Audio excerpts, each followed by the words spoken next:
بلکہ اپنے آپ کو تاکہ اپنے آپ کو رسوا کریں۔ اس واسطے مالک خداوند یوں فرماتا ہے کہ دیکھ میرا غضب اور قہر اس مقام پر اور انسان اور حیوان پر اور میدان کے درختوں اور زمین کی پیداوار پر انڈیلا جائے گا، تو وہ بھڑکے گا اور نہ بجھے گا۔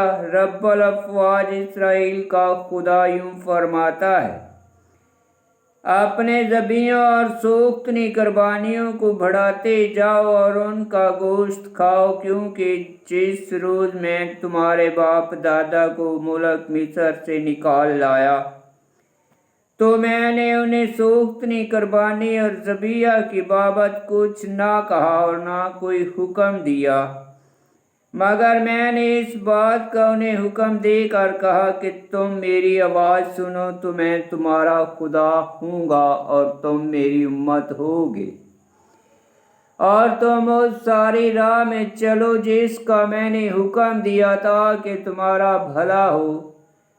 پر انہوں نے نہ سنا اور نہ اپنے کان لگائے، بلکہ اپنی مشاورتوں پر اور اپنے شریر دلوں کی ضد پر چلے اور پیچھے کو پھرے اور آگے کو نہ چلے۔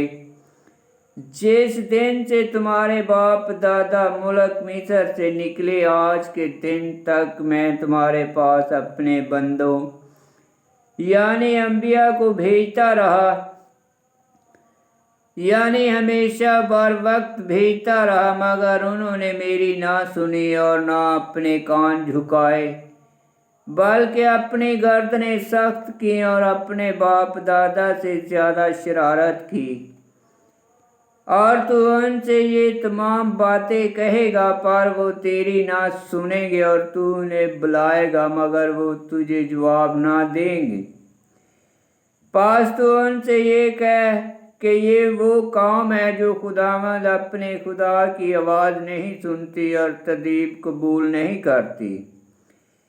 سچائی ان سے جاتی رہی اور ان کے منہ سے لے لی گئی، اپنے بال کاٹ اور انہیں پھینک دے اور بلندیوں پر مریسا پڑ، کیونکہ خداوند نے اپنے غضب کی پشت کو رد کیا اور ترک کیا، کیونکہ بنی یہودا نے میری آنکھوں میں شرارت کی۔ خداوند فرماتا ہے، انہوں نے اس گھر میں جو میرے نام سے کہلاتا ہے اپنے مکروہات نصب کیے تاکہ اسے ناپاک کریں، اور انہوں نے وادی بن ہنوم میں توفات کی بلندی تعمیر کی تاکہ اپنے بیٹوں اور اپنی بیٹیوں کو آگ میں جلائیں، جس کا میں نے انہیں حکم نہ دیا اور نہ میں نے دل میں اس کا خیال کیا۔ اس لیے دیکھ خداوند فرماتا ہے، وہ دن آتے ہیں کہ وہ توفات اور وادی بن ہنوم نہیں بلکہ وادی القتل کہلائے گی، اور جگہ نہ ہونے کی وجہ سے توفات قبرستان بنے گا، اور اس امت کی لاشیں ہوا کے پرندوں اور زمین کے درندوں کی خوراک ہوں گی، اور کوئی نہ ہوگا جو انہیں ہنکائے۔ اور میں یہودا کے شہروں اور یروشلم کے کوچوں سے خوشی کی آواز اور فرحت کی آواز، دولہے کی آواز اور دلہن کی آواز بلند کراؤں گا، کیونکہ ملک ویران ہوگا۔ آمین۔ خداوند کا پاک کلام کا پڑھا اور سنا جانا باعث برکت ہو۔ خداوند تیرا شکر ہو۔ آمین۔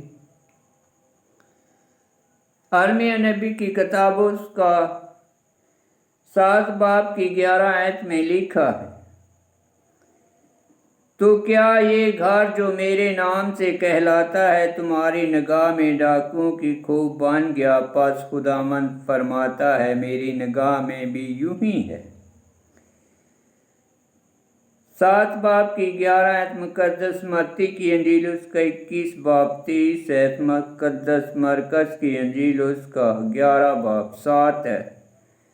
17 آیت مقدس لوکا اس کا 19 باب 46 میں لکھا ہے۔ آمین۔